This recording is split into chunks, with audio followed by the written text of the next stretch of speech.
Praise the Lord, everybody. I've got a Bible study for y'all today. I'm going to continue with my Deliverance series. Going to read from the book from the New King James Version today. Going to start off with reading the Gospel of Mark, chapter 5, verse 25 through 34. Maybe go read verse 24 too. So Jesus went with him, and a great multitude followed him and thronged him.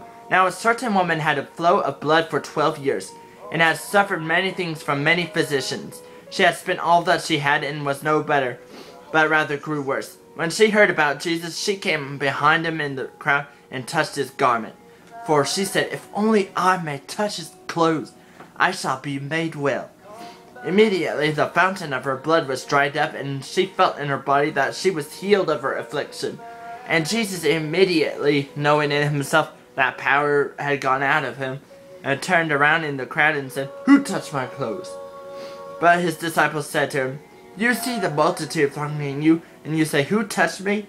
And he looked around to see her who had done this thing. But the woman, feared and trembling, knowing what had happened to her, came and fell down before him, and told him the whole truth.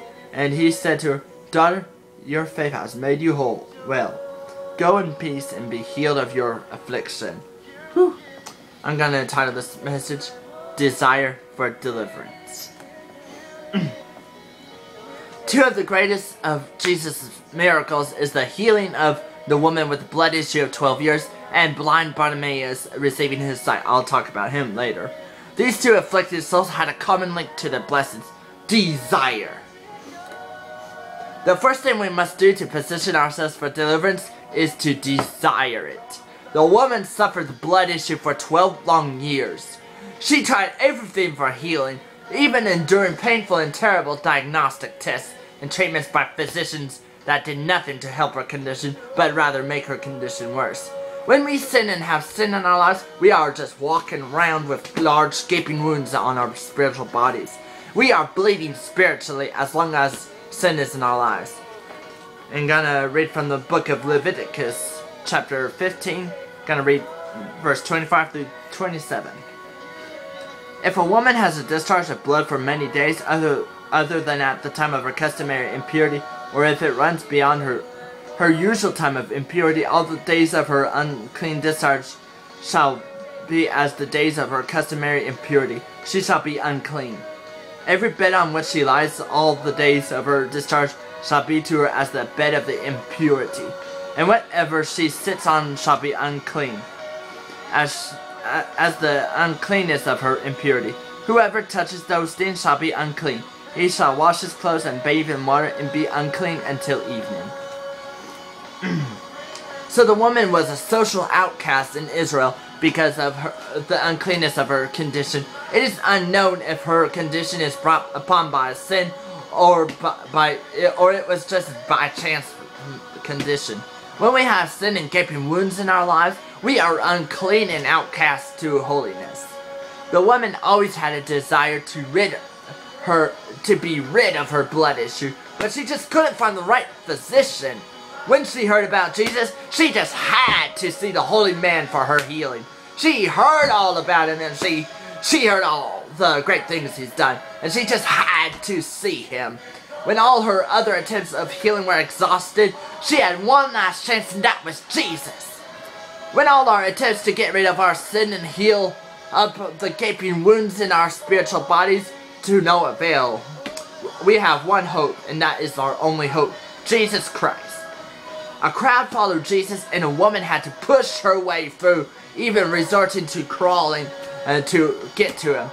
She was probably mocked and shunned on her way through the crowd. Remember, she's a social outcast to the Jewish tradition.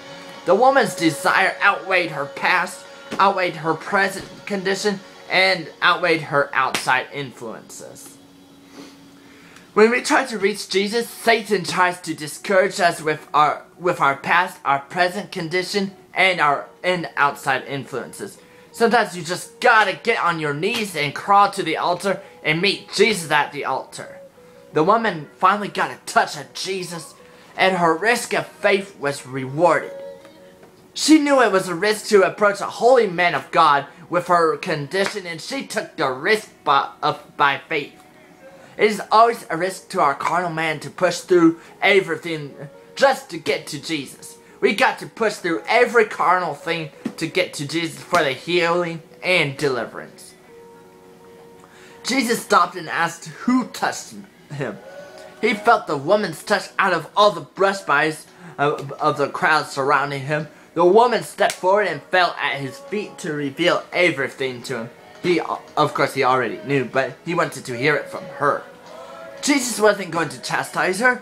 He was going to publicly commend her faith. He made sure she was assured that she is completely healed of her blood issue and free from her affliction. I'm gonna read the Hebrews. Hebrews chapter 4 verse 16. Let us therefore come boldly to the throne of grace that we may obtain mercy and find grace to help in time of need. As for us, we just got to approach his throne boldly. At his feet is where the healing, freedom, and deliverance is found. Yes, we got to humble ourselves to come to the throne of grace, but everything we need is found at his feet. And now we're gonna talk about blind Bartimaeus. Gonna skip over to Mark chapter 10. Gonna read 46 through 52. Now they came to Jericho as he went out to Jericho with his disciples and a great multitude. Blind Bartimaeus, the son of Timaeus, sat by the road begging. And when he heard that it was Jesus of Nazareth, he began to cry and say, Jesus, son of David, have mercy on me! Then many warned him to be quiet. Be quiet! But he cried out with all the more, Son of David, have mercy on me! So Jesus stood still and commanded him to be called. Then they called the blind man, saying to him, Be of good cheer, rise, he is calling you. And throwing aside his garment, he rose and came to Jesus. So Jesus answered and said to him, What do you want me to do for you? The blind man said to him, Rabboni, that I may receive my sight. Then Jesus said to him, Go your way. Your faith has made you well. And immediately he received his sight and followed Jesus on the road. Whew! Incredible. Jesus and his followers were in Jericho at this time. Bartimaeus, who was blind at birth, saw his only chance of receiving his sight coming his way. So that our chance of healing and deliverance is right at our doorstep. Every service you are in at church is an opportunity for you to receive your healing and deliverance from your affliction. What did Bartimaeus do? He cried out to Jesus. He cried out, Jesus, son of David, have mercy on me. He knew exactly who Jesus was, the Messiah. He cried out with a loud voice to the Anointed One. Sometimes we need to cry out with all our hearts to get Jesus' attention. We need to just cry out, Jesus! It's possibly a test of faith and desire to see how bad you want your healing and deliverance. Now, some people try to hush Bartimaeus up, but his desire outweighed the outside influences trying to silence him. Once again, Satan will use everything to discourage you from receiving your healing and your deliverance. Now, Jesus heard Bartimaeus' cries, asked for Bartimaeus to come forth. Bartimaeus threw aside his beggar garment and came to Jesus. Jesus asked him what he wants, and Bartimaeus asked for his sight. We need to get God's attention, reveal our gaping wounds. We can't hide it anymore. We can't hide our gaping wounds from Jesus.